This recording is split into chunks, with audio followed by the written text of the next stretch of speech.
കാറ്റത്തെ കിളിക്കൂടിന്റെ ഇന്നത്തെ എപ്പിസോഡിലേക്ക് ഏവർക്കും സ്വാഗതം.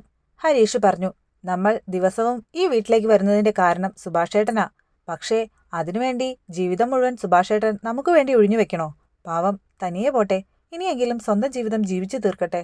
ഇത് കേട്ട് സുധീഷ് നികേഷിനോട് പറഞ്ഞു, സുഭാഷേട്ടൻ അകലേക്കൊന്നുമല്ലല്ലോ പോകുന്നത്, ഇവിടെ അടുത്ത് തന്നെ ആകും താമസിക്കുക. കൂട്ടുകുടുംബത്തിൽ താമസിക്കാൻ ആ പെൺകുട്ടിക്ക് താല്പര്യമില്ല എന്നേ ഉള്ളൂ. നമ്മളായിട്ടുള്ള ബന്ധം ഉപേക്ഷിക്കണം എന്ന് ആരും പറഞ്ഞിട്ടില്ല.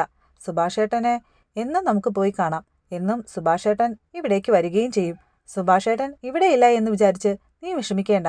കോളേജ് കഴിഞ്ഞാൽ ജോലി കിട്ടി നീയും ബിസിയാകും. എല്ലാം നല്ലതിനാണെന്ന് കരുത്. ഇത് കേട്ട് നിധി ചോദിച്ചു, നമ്മൾ ഇത് പറയുന്നത് ശരി, പക്ഷേ സുഭാഷേട്ടൻ സമ്മതിക്കോ? സമ്മതിക്കില്ല എന്ന് ഉറപ്പല്ലേ? നമുക്ക് ഇത് സുഭാഷേട്ടൻ അറിയാതെ നടത്തിയാലോ?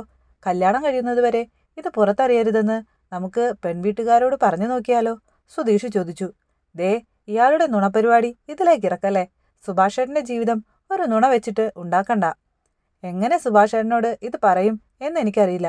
എങ്ങനെയെങ്കിലും ഇത് നടത്തിയെടുക്കണം എന്നാണ് എൻ്റെ പക്ഷം, ഹരീഷ് പറഞ്ഞു. ഇത് കേട്ടതും നികേഷ് കരഞ്ഞുകൊണ്ട് അപ്പുറത്തേക്ക് പോയി. മാറി നിന്ന് കുറച്ചു നേരം കരഞ്ഞ ശേഷം വീണ്ടും അവരുടെ അടുത്തേക്ക് വന്നു.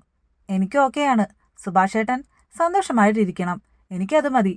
ഇനി പോയാൽ അങ്ങനെ ആകുമെന്നുണ്ടെങ്കിൽ തനിയെ പോട്ടെ, നികേഷ് പറഞ്ഞു. ഹരീഷും സുധീഷും നികേഷിനെ ചേർത്ത് പിടിച്ചു. സുധീഷ് പെൺകുട്ടിയുടെ അച്ഛനെ വിളിച്ചു. ഞങ്ങളെല്ലാവരും കൂടി ആലോചിച്ചു. നിങ്ങൾ പറഞ്ഞ കണ്ടീഷൻ ഞങ്ങൾക്ക് ഓക്കെയാണ്, സുധീഷ് പറഞ്ഞു. സന്തോഷം. അപ്പോൾ ഞങ്ങളും ആലോചിച്ചിട്ട് ഒരു നല്ല ദിവസം നോക്കി എന്നാ അങ്ങോട്ട് വരുന്നേ എന്നറിയിക്കാം, പെൺകുട്ടിയുടെ അച്ഛൻ പറഞ്ഞു. ഭാസ്കരൻ വന്നതും ഭാസ്കറിന് ചായയുമായി നിധി ചെന്നു. ഈ വീട്ടിൽ എന്തൊക്കെയാ നടക്കുന്നതെന്നറിയോ? നിധി ചോദിച്ചു. എന്തൊക്കെയോ നടക്കുന്നു, ആരൊക്കെയോ ജീവിക്കുന്നു, ഭാസ്കരൻ പറഞ്ഞു. അങ്ങനെ മതിയോ? എന്താ നടക്കുന്നതെന്ന് അന്വേഷിച്ച് അച്ഛൻ അതിൽ ഇടപെട്ട് സംസാരിക്കണ്ടേ? നിധി ചോദിച്ചു. ഇടപെടുകയോ? ഞാനോ? ഇങ്ങനെ ഒരുത്തൻ ജീവിച്ചിരിപ്പുണ്ടെന്ന് തന്നെ കണക്കാക്കാത്തവരാ ഇവിടെയുള്ളവര്. അവരോട് ഞാൻ ഇടപെട്ട് സംസാരിക്കണോ? നല്ല കാര്യമായി, ഭാസ്കരൻ പറഞ്ഞു. ബ്രോക്കറെ വിളിച്ചു വരുത്തിയത് അച്ഛനല്ലേ? ഞങ്ങൾ ആ കുട്ടിയെ പോയി കണ്ടിരുന്നു. ആ കുട്ടിക്ക് സുഭാഷേട്ടനെ ഇഷ്ടമായി. അവരുടെ പ്രശ്നം സുഭാഷേട്ടനല്ല, ഈ വീടാ, നിധി പറഞ്ഞു. ഈ വീടിനെ പറ്റി ആളുകൾ പറയുന്നത് കേട്ടിട്ടല്ലേ ആദ്യം അവർ വേണ്ടെന്ന് വെച്ചത്? ഭാസ്കരൻ ചോദിച്ചു. ഒരു കണ്ടീഷൻ ഓക്കെ ആണെങ്കിൽ അവർക്ക് ഈ കല്യാണത്തിന് സമ്മതമാണെന്ന്. സുഭാഷേട്ടൻ വേറെ വീടെടുത്ത് തനിയെ താമസിക്കണം. എല്ലാവരും സുഭാഷേട്ടൻ അങ്ങനെ ചെയ്തോട്ടെ എന്ന അഭിപ്രായത്തിലാ. അച്ഛൻ എന്തു തോന്നുന്നു? നിധി ചോദിച്ചു. ആദ്യം സുഭാഷിന് എന്തു തോന്നുന്നു എന്ന് ചോദിക്കേ. അവൻ അനിയന്മാരെ വിട്ടുപോകുമോ എന്നാദ്യം അറിയട്ടെ, ഭാസ്കരൻ പറഞ്ഞു. ഇക്കാര്യം സുഭാഷേട്ടനോട് പറഞ്ഞിട്ടില്ല. എങ്ങനെയെങ്കിലും ഈ കല്യാണം നടക്കണമെന്നാ എല്ലാവരും ആഗ്രഹിക്കുന്നത്. സുഭാഷേട്ടൻ പോയാൽ അച്ഛൻ ഓക്കെയാണോ? നിധി ചോദിച്ചു. അതിന് വ്യക്തമായ ഒരു മറുപടി ഭാസ്കരൻ പറഞ്ഞില്ല. സുഭാഷ് പണിക്ക് പോയി വന്നതും എല്ലാവരും ചേർന്ന് സുഭാഷിനെ പിടിച്ച് അവിടെ ഇരുത്തി. സുഭാഷിനോട് വിവാഹകാര്യം പറഞ്ഞു. ഈ വീട് ഇഷ്ടപ്പെട്ടില്ലെന്ന് അവരല്ലേ പറഞ്ഞത്? സുഭാഷ് ചോദിച്ചു.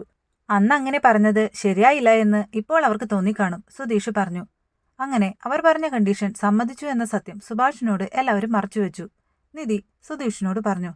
ആ പെണ്ണിന്റെ വീട്ടുകാര് ഒരിക്കൽ തനിയെ പോയി താമസിക്കണമെന്ന് സുഭാഷേട്ടനോട് പറഞ്ഞതല്ലേ? അവരെന്താ പിന്നെ മനസ്സ് മാറ്റിയതെന്ന് സുഭാഷേട്ടൻ ആലോചിക്കില്ലേ? പിന്നെ എന്തിനാ അങ്ങനെ പറഞ്ഞത്? ഇത് കേട്ട് സുധീഷ് പറഞ്ഞു. ഇന്നും അവരതേ കണ്ടീഷൻ തന്നെയാണ് വെച്ചിരിക്കുന്നതെന്ന് പറഞ്ഞാൽ സുഭാഷേട്ടൻ അത് സമ്മതിക്കുമോ? അതൊക്കെ എത്ര നാളത്തേക്ക് മറച്ചു വെക്കാൻ പറ്റും? എപ്പോഴെങ്കിലും ഇതൊക്കെ അറിയില്ലേ? നിധി ചോദിച്ചു. ഒന്ന് അഡ്ജസ്റ്റ് ചെയ്താൽ കല്യാണം നടക്കുന്നത് വരെയെങ്കിലും നീട്ടിക്കൊണ്ടു പോകാൻ പറ്റില്ലേ? സുധീഷ് ചോദിച്ചു. കല്യാണം കഴിഞ്ഞാൽ അറിയില്ലേ? ആദ്യ ദിവസം തന്നെ ആ പെൺകുട്ടി ചോദിക്കാൻ പോകുന്നത് എന്നാ വീട് മാറുന്നത് എന്നായിരിക്കും, നിധി പറഞ്ഞു. കല്യാണത്തിന് ശേഷമാണ് സുഭാഷേട്ടൻ ഇക്കാര്യം അറിയുന്നതെങ്കിൽ അത് അംഗീകരിക്കുകയല്ലാതെ സുഭാഷേട്ടന് വേറെ വഴി ഉണ്ടാകില്ല. ആ കണ്ടീഷൻ സുഭാഷേട്ടൻ അംഗീകരിക്കുകയും ചെയ്യും, സുധീഷ് പറഞ്ഞു. നമ്മൾ സുഭാഷേട്ടനോട് ദ്രോഹമാ ചെയ്യുന്നേ, നിധി പറഞ്ഞു. ചില സത്യങ്ങൾ മറച്ചുവെച്ചാൽ കല്യാണം നടക്കുമെന്നുണ്ടെങ്കിൽ നടക്കട്ടെ, സുധീഷ് പറഞ്ഞു. അടുത്ത എപ്പിസോഡിൽ സുധീഷും കവിതയും തമ്മിൽ പരസ്പരം ഫോണിൽ സംസാരിക്കുന്നതാണ് കാണിക്കുന്നത്. പെൺവീട്ടുകാർ വരുന്നുണ്ടെന്നും അതുകൊണ്ട് അച്ഛൻ ഇവിടെ ഉണ്ടായിരിക്കണമെന്നും നിധി ഭാസ്കറിനോട് പറയുന്നുമുണ്ട്. അപ്പോൾ അടുത്ത എപ്പിസോഡിനായി കാത്തിരിക്കാം. അതുവരേക്കും ബായ്.